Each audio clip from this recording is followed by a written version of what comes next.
ஆனால் இது நான் எதிர்பார்த்தது தான். இது என்றைக்கா இருந்தாலும் ஒன்று சேருவாங்கன்றது நான் கணிச்சது. அப்படி ஒரு விஷயம் நடக்குதுன்னா அது உள்ளே பாட்டாளி மக்கள் கட்சிக்கு ஒரு பெரிய ப்ளஸ். அப்பா மகன் ஒன்று சேர்ந்ததுனால உடனே பாட்டாளி மக்கள் கட்சி 3வது பெரிய கட்சியாக வந்துடும், அதனால் ஒரு 6% வாக்குகள் கூட வரும் அப்படின்றதெல்லாம் இல்லை.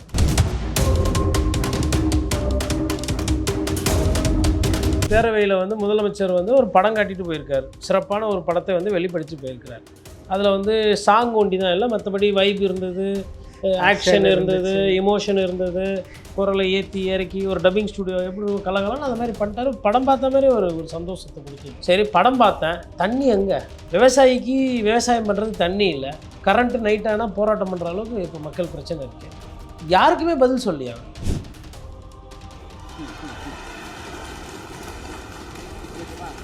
அது அங்கே அப்பா உங்கள் அப்பாவை காணும்பா அப்படின்றது, அப்புறம் இப்படின்றது. அதுக்கப்புறம் நான்லாம் பேச மாட்டேன், நான்லாம் 5 நிமிஷம் பேசினாவே இப்படி பேசலைன்றீங்க, பேசினேன் அப்படின்ற மாதிரி அவர் ஒரு நல்ல சிறந்த நடிகர் விஜய் சார். அது டவுட்டே கிடையாது. உங்கள் அப்பா எங்கே தான் இருப்பாருன்னு சொன்னாங்க, அதான் தேடிக்கிட்டு இருக்கேன். எங்கே உங்கள் அப்பாவையே காணோம்? மேகதாது காவேரின்றது வாரியிலே வரலையே ரிப்ளையில். கேட்டால் சிறப்பு தீர்மானம் ஒன்று படித்தார். பிரச்சனையே அந்த சிறப்பு தீர்மானத்தில் 4 பேரா சேர்த்ததில் தப்பு, உங்களுக்கு சப்ஜெக்ட் தெரில, இது தப்பு பண்ணிட்டீங்கிறது தான் இபிஎஸோட குற்றச்சாட்டு.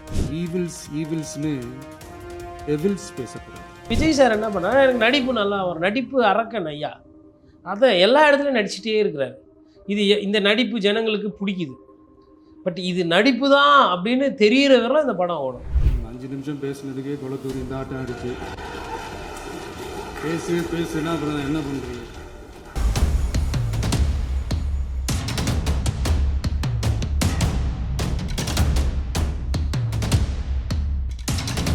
உங்க கனவு கரியருக்கு ரைட் டெஸ்டினேஷன் தேடுறீங்களா? அதுக்கு நீங்க சூஸ் பண்ண வேண்டியது சேரன் குரூப் ஆஃப் இன்ஸ்டிடியூஷன்ஸ் தான். கோயம்புத்தூர்ல SMS arts and science and Cheran health science, காங்கேயம்ல Cheran arts, Cheran women's college, Cheran college of டெக்னாலஜின்னு எல்லாமே ஒரே ட்ரஸ்டட் இன்ஸ்டிடியூஷன்ல. Admissions open. கால் 7708441116. வணக்கம் நேயர்களே, நான் உங்கள் கார்த்திக். நம்முடைய சிறப்பு நேர்காணலில் மூத்த பத்திரிகையாளர் கோட்டீஸ்வரன் இணைந்திருக்கிறார். அவரிடம் விரிவாக பேசலாம். வணக்கம் சார். வணக்கம் நேயர்களுக்கு அன்பு வணக்கம். ராமதாஸ்க்கும் அன்புமணி ராமதாஸ்க்கும் இருந்த பிரச்சனை நீண்ட காலமாக இருந்துச்சு. தேர்தல் சமயத்தில் மாறி மாறி பேசக்கூடிய அளவுக்கு பெருசாகிட்டு, இவ்வளவு பிரச்சனைகளுக்கு மத்தியில் இன்னைக்கு அன்புமணி ராமதாஸை போய் பார்க்க, குடும்பத்தோட போய் பார்க்க போயிருக்கிறாரு. இது அரசியலில் எந்த அளவுக்கு முக்கியமான ஒரு மூமெண்ட்டாக பார்க்குறீங்க? இந்த தேர்தலை பொறுத்தவரையிலும் பார்த்தீங்கன்னா, ஒரு கட்சி அந்த கூட்டணி விவகாரத்தில் ஓரளவுக்கு வாக்கு வங்கியை தக்க வச்சு அந்த வாக்கை டிரான்ஸ்ஃபர் பண்ணுறது, அதுக்கப்புறம் அந்த கூட்டணி அந்த தர்மத்தை பாதுகாக்கிறதோ இல்லை அதில் உறுதியாக இருந்த ஒரு கட்சின்னு பார்த்தா பாட்டாளி மக்கள் கட்சி. இந்த பாட்டாளி மக்கள் கட்சி இந்த அந்த என்ன சொல்கிறது, அவங்களோட வாக்கு வங்கியை தக்க வைக்கிறதும் இல்லாமல் அவங்க சார்ந்திருந்த அதிமுக கூட்டணிக்கு பெரு அளவில் வாக்கு டிரான்ஸ்ஃபர் பண்ணி கொடுத்து, அதே மாதிரி அதிமுகவோட வாக்கும் பாட்டாளி மக்கள் கட்சி டிரான்ஸ்ஃபர் ஆகி அந்த கூட்டணி தோற்று போயிருக்கு. ஆனால் எந்த இடத்துல அவங்களுக்கு செல்வாக்குன்னு நினச்சி அவங்க நின்னாங்களோ அந்த இடத்துல அவங்க தக்க வச்சுட்டாங்க. ஸோ அப்போ குறிப்பாக வட தமிழ்நாடு, தருமபுரி, சேலம் இந்த மாதிரி இடத்துல உங்களுக்கு ஓரளவுக்கு விழுப்புரம், ஓரளவுக்கு கிருஷ்ணகிரி அந்த சைட்லலாம் அவங்க கணிசமாக வாக்குகளை பெற்றிருக்கிறாங்க. ஒரு இடத்துல நிறைய இடத்துல வெற்றியை பெற்றிருக்கிறாங்க. இது பிரச்சனை ஐயா பெரிய மருத்துவர் ராமதாசி கூட இல்லாமல் கிடச்சது. ஒருவேளை இப்போ செய்தி வருது, ஒத்துமையாக போகிறாங்க, குடும்பம் ஒத்துமையாகுது. இது இவங்க தேர்தலுக்கு முன்னாடியே பண்ணியிருந்தாங்கன்னா கண்டிப்பாக சசிகலா அவர்களும் ஐயா ராமதாஸும் சேர்ந்து ஒரு சில வேட்பாளர்கள்லாம் நிறுத்தினாங்க. அதனால் ஒரு 4-5 சீட்டு கூட அடி வாங்கியிருக்கும். அது இல்லாமல் மேபி இன்னும் 1-2 சீட்டு எக்ஸ்ட்ரா வந்திருக்கும். பாட்டாளி மக்கள் கட்சிக்கு மேபி இன்னும் ஒரு 1-2 பேர் ஜெயிச்சிருக்கலாம், அதிமுகவுக்கு ஒரு 1-2 பேர் ஜெயிச்சிருக்கலாம். அந்த க்ளோஸ் கால் போச்சு பாருங்கள், அதெல்லாம் நின்று இருக்கும். இப்போது அதேமாதிரி திமுக கூட்டணிக்கும் பாட்டாளி மக்கள் கட்சி கூட்டணிக்கும் வித்தியாசம் பார்த்திங்கன்னா, அங்கே விசிகா இருந்ததுனால பிஎம்கேவா அங்கே போக முடியல. இப்போது இந்த கட்சி ஒன்றா சேரும்போது வர தேர்தலில் அவங்களுக்கு ஆப்ஷனுமே பெருசாக ஓப்பன் ஆகும். ஒருவேளை திமுக கூட போனனாலும் திமுக கூட போகலாம், இல்லை அதிமுக கூடவே இருக்கிறோம், எங்களுக்கு ஒன்றும் பிரச்சனை கிடையாது, எடப்பாடி பழனிசாமி எங்களை கௌரவமாக எங்களை வச்சுருக்கிறாரு, சந்தோஷமாக வச்சுருக்கிறாரு அப்படின்னு நினச்சா அவங்க அந்த கூட்டணி இருக்காங்க. பட் அந்த கட்சி இன்றைக்கி ஏன்னா ஒரு அப்பா மகன்னு தனித்தனியாக பிரிஞ்சு தனித்தனியாக ஒரு ஊரில் ஒரு 500 பேர் இருக்கிறாங்கன்னா அதில் பாட்டாளி மக்கள் கட்சியில் ஒரு 50 பேர் இருக்கிறாங்கன்னு வச்சுக்கோங்களேன் ஒரு ஊரில். அந்த 50 பேரில் வந்து மகன் கூட ஒரு 25 பேர், அப்பா கூட ஒரு 20 பேர் அப்படின்றத விட சேர்ந்து இருந்தால் எப்பயுமே ஒரு கட்சிக்கு வந்து பலம் தான். அதனால் இது நான் எதிர்பார்த்தது தான். இது என்றைக்கா இருந்தாலும் ஒன்று சேருவாங்கன்றது நான் கணிச்சது. அப்படி ஒரு விஷயம் நடக்குதுன்னா அது உள்ளே பாட்டாளி மக்கள் கட்சிக்கு ஒரு பெரிய ப்ளஸ். ஏன்னா இந்த சூழ்நிலையில் பாட்டாளி மக்கள் கட்சி தோத்துட்டு உட்காந்துருக்கு அந்த கூட்டணி. அப்படி இருக்கும்போது இந்த மாதிரி விவகாரங்கள் இருக்கு இல்லையா, இது வந்து அதிமுக பாட்டாளி மக்கள் கட்சி கூட்டணிக்கு இது வந்து ஒரு பலத்தை கொடுக்கும் தொண்டர்கள் மத்தியில். ஒன்று. இரண்டாவது அட்வான்டேஜ் என்னென்னா, என்னதான் எவ்வளோ புதுசு புதுசாக அரசியல்வாதி வந்தாலும் மருத்துவர் ஐயா ராமதாஸ் அவரை பொறுத்தவரையிலும் ஒரு சில நிலைப்பாடுகளில் கொஞ்சம் உறுதித்தன்மை ஜாஸ்தியானவர். உதாரணத்துக்கு இந்த இயற்கை, அந்த மண் வளம் அப்படின்றதுல அவருக்கு வந்து ஒரு பெரிய ஈடுபாடு உண்டு. இந்த கள்ளசாராயம், மது ஒழிப்பு அப்படின்றதுலையும் அவர் வந்து அதில் சமரசம்லாம் பண்ணுறதில்ல. எனக்கு தெரிஞ்சு அவங்க கட்சியில் இந்த சாராய வியாபாரம் பண்ணுறவங்க, லாட்ரி சீட்டு விற்கிறவங்களுக்கெல்லாம் பெரிய முக்கியத்துவம் கொடுத்த மாதிரி தெரியல. அந்த கட்சியோட பலமும் அதுதான், அந்த கட்சியோட பலவீனமும் அதுதான். அந்த சாதி அடையாளம் அவங்களுக்கு ஜாஸ்தி. இன்ஃபேக்ட் இந்த தேர்தலில் பார்த்திங்கன்னா அந்த அந்த கன்வர்ஷன், அந்த வன்னியர் பொதுமக்கள் கிட்ட எங்களுக்கு உண்டான கட்சி இதுதான் எங்களுக்கு, இது எது பாட்டாளி மக்கள் கட்சி அந்த மாம்பழம் சின்னம் எங்கே போய் நிற்கிதோ நாங்கள் அங்கே தான் போவோம் அப்படின்னு கிளியர் கட்டாக, அதாவது விஜய் வரட்டும், விஜய் வராமல் இருக்கட்டும், சினிமா இருக்கட்டும், இருக்காமல் போட்டோம், அந்த இன்டாக்டாக இருக்குது பார்த்திங்களா, அந்த பெருமையை வந்து பாட்டாளி மக்கள் கட்சி வகிச்சு. ஆனால் இதை விட அதிகமாக விளம்பரப்படுத்தப்பட்டது பாரதிய ஜனதா கட்சி.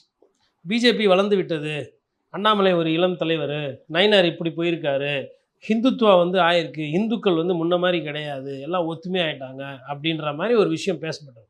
ஆனால் அது பார்த்திங்கன்னா தவிடுபொடியாகி அவங்களும் ஜெயிக்காமல் அவங்க நிறைய ஓட்டு பார்த்திங்கன்னா, இன்ஃபேக்ட் சுருக்கமாக சொல்லணும்னா பிராமின்ஸோட ஓட்டே நிறைய ஓட்டு வந்து விஜய்க்கு போயிருக்கு. கிறிஸ்டின்ஸ் ஓட்டு திமுக தான் வரும்னு நினச்சது பை அண்ட் லார்ஜ் 90-95% கிட்ட அவர் விஜய் சாருக்கு போயிருக்கு. முஸ்லீம் ஓட்ஸு, சிறுபான்மையினரோட நலன்னு நமக்கு வந்து என்றைக்காக இருந்தாலும் ஸ்டாலின் தான், திமுக தான் அப்படின்னு நினச்சதுலேயும் பெரிய அடி. அப்போது அந்த அந்த ஈக்குவேஷன் எல்லாம் பார்க்கும்போது பாட்டாளி மக்கள் கட்சி அவங்களோட அந்த வன்னியர் அதிகமாக இருக்கக்கூடிய பகுதிகளில் ஒரு ஒரு கௌரவமான இடத்த வந்து திருப்பி மெயின்டைன் பண்ணுறாங்க. இதே அதிமுக எடுத்திங்கனாலும் கவுண்டர் சமுதாயம் உற்றாது, எடப்பாடி பழனிசாமி தூக்கி பிடிக்கும், அவங்களுக்கு செய்வாங்கன்னா அதுவும் பெரிய ஃப்ளாப்பு. கோயம்புத்தூர்லாம் பேடி அதிமுகவுக்கு. கோயம்புத்தூர் வந்து கவுண்டர்கள் தான் இங்கே முடிவு பண்ணுவாங்க. அவங்க வந்து இந்த சைடு எஸ்பி வேலுமணி, அந்த சைடு தங்கமணி, இந்த சைடு வந்து இவர் எடப்பாடியார் கவுண்டரு அப்படி இப்படின்னு அந்த இந்த பெருமைலாம் பேசிக்கிட்டு இருந்தாங்க. மொத்தமாக முடிஞ்சது கதை. அதே மாதிரி சென்னை, பலதரப்பட்ட மக்கள் எங்கெல்லாம் வசிக்கிறாங்களோ, நகரங்கள்லாம் வசிக்கிறாங்களோ, திமுகவை ஒன்றும் பண்ண முடியாது, திமுக எங்கள் கோட்டை அப்படின்னாங்க. கோட்டையில் தாவேக்கா பெரிய ஓட்டையாக போட்டதும் இல்லாமல் ஓட்டை மறைகிற அளவுக்கு ஓட்டை, அவ்வளோ பெரிய ஓட்டை அது. அப்போ இதெல்லாம் வச்சு பார்க்கும்போது பாட்டாளி மக்கள் கட்சி அவங்க இருக்கிற ஒரு சில பகுதிகளில், ஒரு சில தொகுதிகளில் அவங்களோட ஆதிக்கத்தை செலுத்துகிறாங்க. செலுத்தினவங்களுக்கு அந்த பிரிவினை முன்னாடி இருந்தது, இன்றைக்கி அவங்க சேர்றாங்க அப்படின்னும் பொழுது கண்டிப்பாக அது வந்து ஒரு சக்ஸஸ். ஒரு 2 நாட்களுக்கு முன்னாடி, 2 இல்லை, போன வாரம் டாக்டர் கலாநிதி வீராசாமி அவங்க குடும்பத்தில் திருமணம். அந்த கல்யாணத்துக்கு வந்து ஐயா அன்புமணியும் சௌமியா அன்புமணி ராமதாஸ் அவர்களும் வந்திருந்தாங்க. அவங்க ஃபேமிலியும் அவங்க டாட்டரும் யாரோ ஒருத்தர் வந்திருந்தாங்க. அப்போ கூட வந்து அங்கே வந்து ஒரு சிலர் வந்து கல்யாணம், அதாவது திமுக வீட்டு கல்யாணம், இவங்க பிஎம்கே வராங்க, இவங்களுக்கு உண்டான அந்த மாண்பு, எப்படி இருக்கீங்க, எல்லாரும் வந்து பேசுகிறாங்க, பரஸ்பரமாக பழகிட்டு. அப்போ அங்கே கிசுகிசுக்கப்பட்டது, இவங்கெல்லாம் ஒன்றா ஒரே குடும்பமாக இருந்தால் நல்லா இருக்கும்ல பிஎம்கே அப்படின்னு அங்கே இருக்கிறவங்க பேசிக்கிட்டு இருந்தாங்க. அதாவது திமுககாரங்க பேசுகிறாங்க. பாட்டாளி மக்கள் கட்சி எதிரி கேம்பில் இருந்தாலும் அப்பா மகன் பிரிஞ்சு இருக்கிறது அது பாவம் நல்லா இல்லை அப்படின்ற மாதிரி அங்கே பேசப்பட்டது. அவங்க அவங்க காதில் விழுற மாதிரி இல்லை, இவங்களுக்குள்ள பேசி இதே ஒன்றா இருந்தால் பாட்டாளி மக்கள் கட்சி இன்னும் நல்லா இருக்கும் அப்படின்றது மேபி அது மாதிரி நிறைய பேரோட எண்ணமாக அது என்னன்னு தெரியல. அந்த கட்சி வந்து இப்போ ஒன்றா ஆகுதுன்னா, அதாவது சசிகலா அவர்கள் ஒன்று சொல்லுவாங்க, நீர் அடித்து நீர் விலகுவதில்லை அப்படின்ற மாதிரி. அப்பா மகன் 1000 இருந்தாலும் அது குடும்ப பிரச்சனை. அதாவது சரியாயிடுச்சுன்னா அவங்க குடும்பத்துக்கு, அவங்க வம்சத்துக்கு நல்லது. தனிப்பட்ட முறையில் பாட்டாளி மக்கள் கட்சின்ற ஒரு பொது சொத்துக்கு, ஆனால் எந்த ஒரு கட்சியுமே நான் வந்து அது வந்து ஒரு மக்களோட ஒரு சொத்தாக தான் நான் பார்ப்பேன். அப்படி பார்க்கும்போது இது பாட்டாளி மக்கள் கட்சி தொண்டர்களுக்கு இது வந்து ஒரு இனிமையான செய்தி. இது அப்படியே எப்படின்னா அதை சரி பண்ணி இனிமேல்ட்டு திருப்பி பிரச்சனை வராத மாதிரி அவங்க போனாங்கன்னா மேபி இதுக்கப்புறம் வர தேர்தலெல்லாம் அவங்களுக்கு வந்து கொஞ்சம் இன்னும் நன்றாக இருக்கும். இந்த சட்டமன்ற தேர்தலில் அன்புமணி ராமதாஸ் வந்து அந்த கட்சிக்கான முழு பொறுப்பு இல்லை முழுதான் கட்சி என்கிட்ட தான் இருக்குங்கிறத ப்ரூவ் பண்ணதை வந்து ராமதாஸ் அவர் ஏற்றுக்கிட்டு ஓகே இனிமேல் அன்புமணி தான் அப்படிங்கிற அந்த ரியாலிட்டிக்கு வந்துட்டாரா? அதர் தென் இப்போ அவங்க கட்சி ஒன்றாகும் பட்சத்தில் ஒரு கிங் மேக்கர், ஒரு முக்கியமான தேர்ட் பார்ட்டி அப்படிங்கிற பொசிஷனுக்கு வந்து பிஎம்கே ஒரு பவர்ஃபுல் பார்ட்டியாக வந்துருமா? இல்லை, பிஎம்கே பவர்ஃபுல் பார்ட்டியாக வந்துடும் அப்படின்றதுக்கெல்லாம் அலைன்ஸ் டிமாண்ட் அந்த மாதிரியான விஷயத்துக்கு என்னைக்கு தாவேக்கா வந்து ரொம்பமா கம்மியாக உழைச்சி வேட்பாளரே தெரியாமல் ஊர் பேர் தெரியாமல் போட்டு 35% ஓட்டு வாங்கினாங்களோ, இதுக்கப்புறம் நாங்கள் பவர்ஃபுல்லு தேர்ட் பார்ட்டி, பெரிய பார்ட்டி, கூட்டணி அலையன்ஸ் அந்த ஆப்ஷன்லாம் போய் ரொம்ப நாள் ஆகுது. ஓகே, இருக்கிறத தக்க வைக்கிறதுக்கு ஒற்றுமை, ஒன்றுபட்டால் உண்டு வாழ்வு. பாட்டாளி மக்கள் கட்சியில் அவர் ஐயா அன்புமணி என்ன சொன்னார்? காமன் கேண்டிடேட் போடணும் வர இடைத்தேர்தலில். தனித்தனியாக வேட்பாளர் போட்டால் கூட, கட்சி ரீதியாக போட்டால் கூட அது செட் ஆகாது. இது வந்து திணிக்கப்பட்ட தேர்தல் மாதிரி தெரியுது, இது இயற்கையாக வரல. இந்த குதிரை பேர் அரசியலை உடக்கணும், இல்லை இது முடக்கணும்னா பொது வேட்பாளர் போட்டால் தான் சரியாகன்றாங்க. அதுதான் கரெக்டான பார்வை. அப்பா மகன் ஒன்று சேர்ந்ததுனால வந்து உடனே பாட்டாளி மக்கள் கட்சி வந்து 3வது பெரிய கட்சியாக வந்துடும், அதனால் வந்து ஒரு 6% வாக்குகள் கூட வரும் அப்படின்றதெல்லாம் இல்லை. கிராமங்களில் கட்டமைப்பு இன்னும் பலமாகும். ஓகே. ஏன்னா இவர்கிட்ட ஒரு 10 பேர், அவர்கிட்ட ஒரு 6 பேர் பிரிஞ்சு இருக்கும்போது 16 பேரும் ஒரே இடத்துல இருந்தாங்கன்னா அது ஒரு கட்டமைப்பு நல்லாயிருக்கும் அந்த கட்சிக்கு. அதுக்கப்புறம் போராட்டம் கீராட்டம் பண்ணுறாங்க. அதுவும் பாட்டாளி மக்கள் கட்சியை பொறுத்தவரை போராட்டம் வந்து அவங்களுக்கு ஒன்றும் பிரச்சனை கிடையாது. அதெல்லாம் எடுத்து பண்ணுறாங்க அப்படின்னும் போது அந்த சைடு விசிகா வந்து இன்றைக்கி விஜய் கிட்ட போயிட்டாங்க. அப்போ விஜய் சாருமே வந்து தலித் அரசியலை கையில் எடுக்கிறாரு. இப்போ நேற்று கூட சட்டமன்றத்தில் பேசும்போது முதலமைச்சர் என்ன சொல்கிறாரு? 8 சீட்டு நான் கொடுத்துருக்குறேன், நீங்கள்லாம் என்ன பண்ணீங்க அப்படின்னா. அப்போ அவர் தலித் கன்சாலிடேஷன் ஆட ஆரம்பித்தார். பட்டியலின மக்களை ஒன்று திரட்டுற வேலை அது கூட. விசிகாவும் வந்து இன்றைக்கி ஒன்றாயிட்டாங்க. எல்லாருமே இப்போ ஒன்று சேரும்போது அப்போ பட்டியலின மக்களுக்கு உண்டான ஒரு எழுச்சியாக ஒரு பெரிய விஷயமா அது பார்க்கும்போது, இது பாட்டாளி மக்கள் கட்சிக்கு இது வந்து இதுக்கும் அதுக்கும் எதிர்மறை சார். அப்போ பாட்டாளி மக்கள் கட்சி இப்போ அவங்கெல்லாம் எப்படி ஆளாளுக்கு ஒன்று சேர்றாங்களோ, அப்போ பாட்டாளி மக்கள் கட்சியும் பிரிஞ்சு இருக்கக்கூடிய விஷயங்களெல்லாம் ஒன்று சேர்க்குற வேலை. இதில் என்னதான் வந்து ஐயா டிடிவி தினகரன் வந்தாலுமே முக்குளத்தூர் ஓட்டும் பெருசாக அதிமுக டிரான்ஸ்ஃபர் ஆகலை. அதில் சிக்கல் இருக்குது. அப்போது இப்போ வந்து ஒரு ஓபிசி கன்சாலிடேஷன், பேக்வர்ட் கிளாஸ் மற்றது கன்சாலிடேஷன் ஆகுதுன்னா பாட்டாளி மக்கள் கட்சிக்கு அதில் ஒரு பெரிய ரோல் இருக்கும். ரோல் இருக்குன்றதை தான் நம்ம பார்க்க முடியுமே தவிர்த்து அவங்க வந்து இதை வச்சுக்கிட்டு இப்போ நாங்கள் அப்பா மகன்லாம் ஒன்றாயிட்டோம், அதனால் எங்களுக்கு வந்து ஒரு 15 சீட்டு கொடுங்க பாராளுமன்ற தேர்தலில் அப்படின்னு சக்திக்கு மீறி வாங்கினாங்கன்னா பிரேமலதா விஜயகாந்த் அவர்களுக்கும் விசிகாக்கும் இந்த தேர்தலில் என்ன ஆச்சோ கூட காங்கிரஸையும் சேர்த்துக்கோங்க, பிஜேபியும் சேர்த்துக்கோங்க. 28 சீட்டு வாங்குறது முக்கியம் இல்லை, அப்புறம் 5 தான் கிடைக்கும்.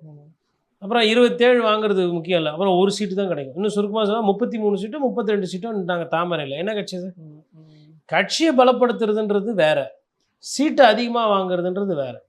கம்மியாக சீட்டை வாங்கிட்டு ஜெயிக்கிறது தான் புத்திசாலித்தனமாக இருக்குமே தவிர்த்து சீட்டை நிறைய வாங்கிட்டு தோக்குறதுல எந்த மாண்புமே கிடையாது.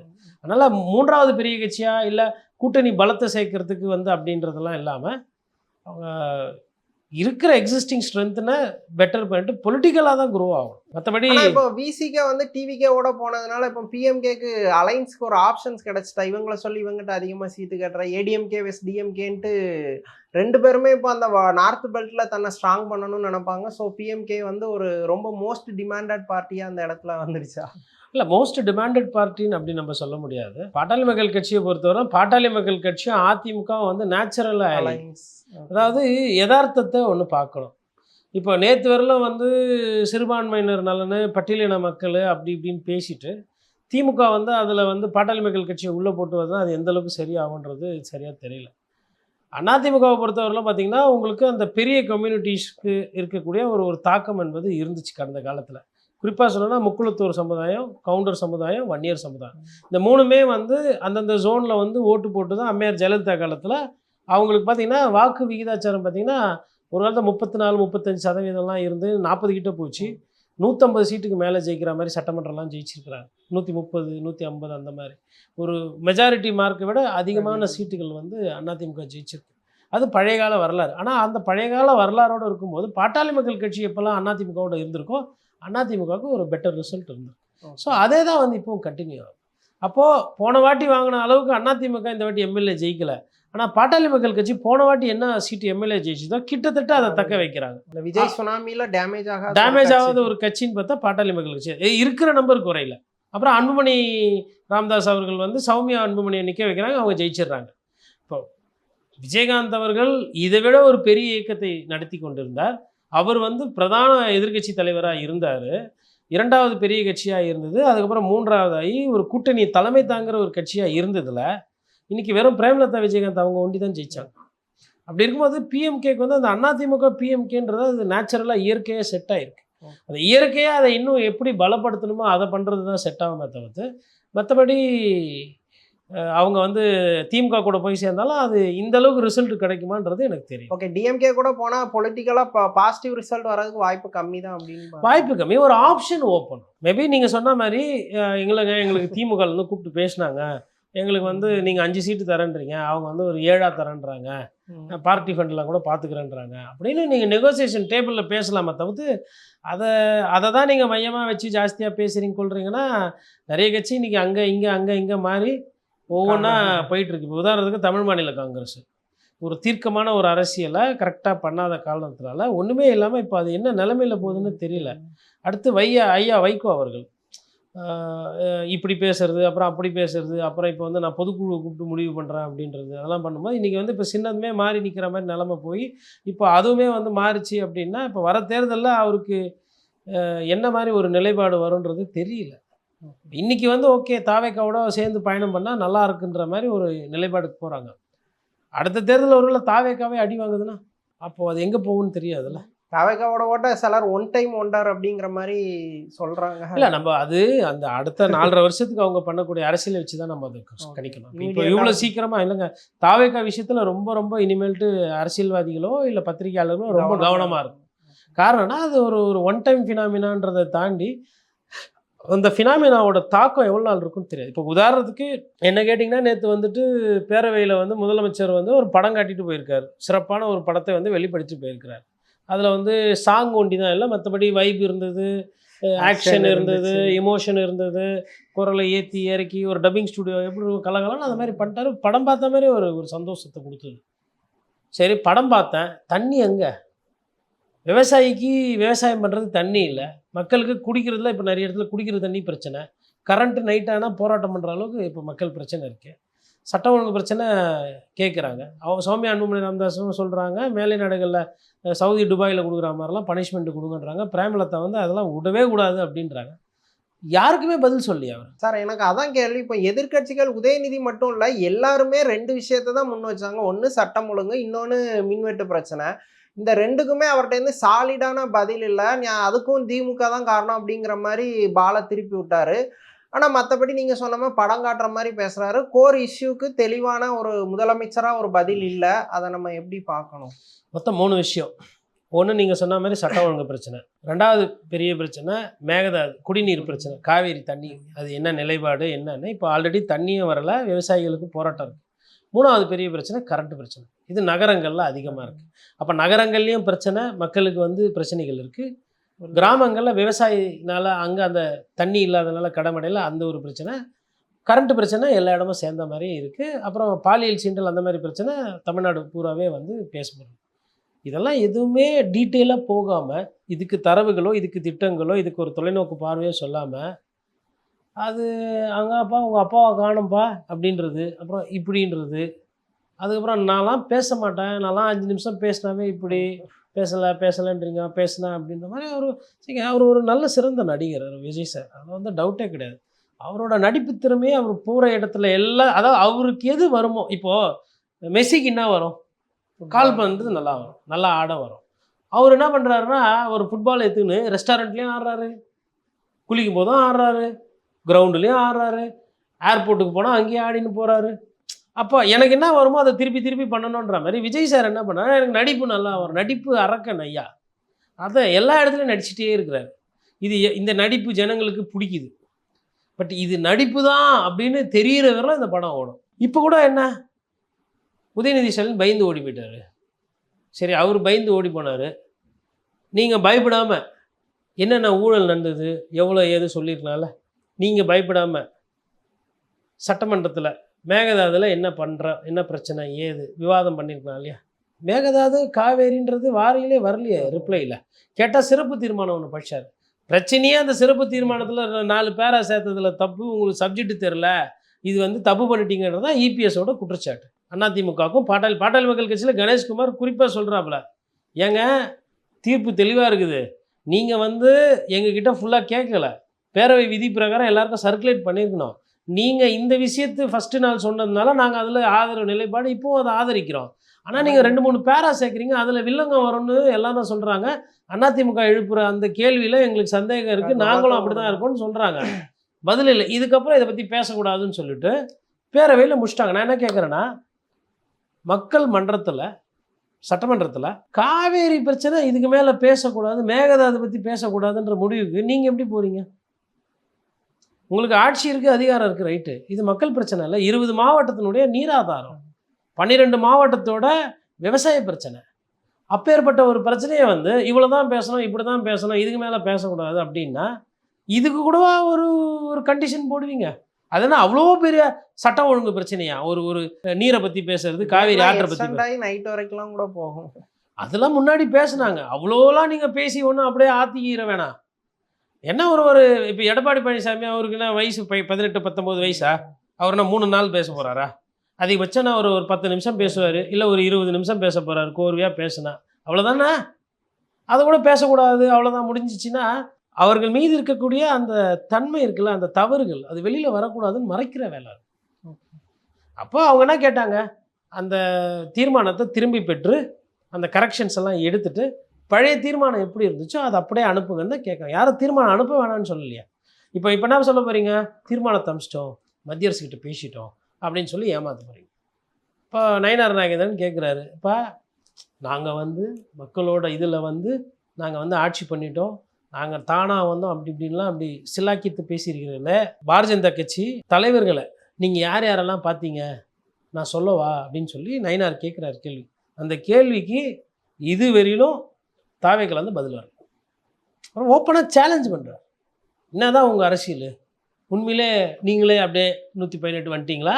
நான் சொல்லட்டா யார் யார் வந்து நீங்கள் ஊழ கும்பிடு போட்டிங்க, யார் யார்கிட்டலாம் சலாம் போட்டிங்க, அதோட அர்த்தம் அவர் சொல்கிறது. நான் சொல்லவா, நீங்கள் சொல்கிறீங்களா இல்லை நான் பேசவான்னு உங்களை கூப்பிட்றாரு. அரசியல் கட்சி தானே, வா வா வா நயினார் கூப்பிட்றாரு. சின்ன கட்சி ஒன்றும் இல்லை நயினார்கிட்ட இன்னைக்கு, வா வான்றார்ல, பராக்கிரம் போற்றிய பெரிய மாவீரர் இல்லை நீங்கள், போங்க நயினார்கிட்ட போய் வாதம் பண்ணுங்க. சின்ன கட்சி பாரதிய ஜனதா கட்சி, பாசிச பாஜக 5% ஓட்டு கிடையாது, ஒரே ஒத்த எம்எல்ஏ. அந்த ஒத்த எம்எல்ஏவும் உங்களை பாராட்டின்னு இருக்கிறாரு போஜராஜன். என்ன பண்ணுறது தெரில அவருக்கு. அவர் ஒரு ரஜினி சார் ஃபேனாக இருப்பார் பொழுது. சரி, அடுத்து இப்போ ரஜினி சார் பழசாயிட்டார், இப்போ விஜய் சார், அதனால் அவர் விஜய் சார் ஃபேனாக மாறுறாரு. அப்படி இருக்கும் பொழுது என்ன பண்ணுவீங்க நீங்கள்? இப்போ எங்கன்னா எதிர்வினை இல்லை அது அந்த அந்த அந்த அதாவது ஒரு கட்சியில் இருக்க ஒரு தலைமை பொறுப்பில் இருக்கிறவர் ஒரு முதலமைச்சரை பார்த்து நீங்கள் யார் யார்கிட்டலாம் போய் நின்னீங்க, யார் யார்கிட்டலாம் நீங்கள் கெஞ்சினீங்க, இதை நான் சொல்லவான்னு கேட்குறாரு. இதை விட அரசியலில் ஒருத்தரை பார்த்து நாக்கை பிடுங்கிக்கிற மாதிரி கேள்வி கேட்க முடியாது. அப்படி ஒரு கட்சி கேட்குது. அந்த கேள்விக்கு பதில் சொல்லாமல் உட்காந்துக்கிட்டு உதயநிதி ஓட்டார், அவர் போயிட்டார், இபிஎஸ் வந்து பேச்சு எடுபடலை அப்படின்றதெல்லாம் அதெல்லாம் வந்து அரசியல் ரீதியாக ஃபேஸ் பண்ணுங்கள். இப்போ என்னோடய வேலை என்ன, இது WWF மாதிரி. நயினார் என்ன பண்ணுறாரு, எப்பா திடீர்னு இருந்தவர் குதுன்னு ஓடி வந்து ரிங்கு மேலே வந்து டிங் டிங்னு அடிச்சுட்டு அவர் சண்டைக்கு வா வா வான்னு கூப்பிட்றாரு. யாருமே ஏறவே மாட்டேன்றீங்க தாவேக்கள்லேருந்து மேலே. அவர் கூப்பிட்றாருல, வா வாதம் பண்ணலாம், சண்டை பண்ணலாம், அரசியல் பண்ணலாம் வான்னு கூப்பிட்றாருல. எங்க பிரதமரை காணோம், பண்ண முடியுமா? அதான் சொல்கிறாரு திமுக. அப்புறம் பிஃபோர் எலெக்ஷனை நிறைய டீலுக்கு ட்ரை பண்ணியிருக்காங்கன்னு புரிஞ்சுக்கலாமா நயினாரோட? அதுதான் மக்கள்கிட்ட சொல்லாமல் நிறைய விஷயம் நடந்திருக்கு. டெல்லி போனதெல்லாம் நடந்திருக்கு. தேர்தலுக்கு முன்னாடி ஒரு சிலதெல்லாம் பேசியிருக்கீங்க. நீங்கள் இல்லைன்னா அவங்க ரெக்கார்ட்ஸ் எடுத்து வெளில போவாங்க. உங்களுக்கு வெறும் தமிழ்நாட்டில் தான் கண்ட்ரோலு, மொத்தம் இந்தியா கண்ட்ரோலு. அது பிஎஸ்என்எல்லோ ஏர்டெல்லோ சிக்னலோ, இந்த சிக்னலை மத்திய அரசு வந்து லெட்டர் விட்டு கேட்டதுன்னா எந்தெந்த ஃபோனு யூஸ் பண்ணியிருந்தாலும் சரி, வாட்ஸ்அப்லேருந்து, ஃபேஸ் டைம்லேருந்து, சிக்னல்லேருந்து, டெலிகிராம்லேருந்து எது யூஸ் பண்ணியிருந்தாலும் சரி எடுத்து போட்டு ஃபுல்லாக வச்சு குத்தாங்கன்னா சிக்கல். அப்போது சும்மா எதிர்க்கிற மாதிரி அப்படியே தமாஸ் பண்ணி பஞ்சு டைலாக் பேசிட்டு சும்மா அப்படி கொள்கை எதிரி தான் நம்ம சொல்லிவிட்டோமே, அப்புறம் இன்னும் கொள்கை எதிரி தான் நம்ம சொல்லிட்டோமே, நம்ம தான் முன்னாடியே கொள்கை எதிரி சொல்லிட்டோமே, இப்படியே வேணால் இதுக்குள்ளேயே தான் மாடுலேஷன் பண்ணிக்கலாம். எதிர்க்க இன்னும் 2 லைன் சேர்த்து எக்ஸ்ட்ரா பேச முடியாது.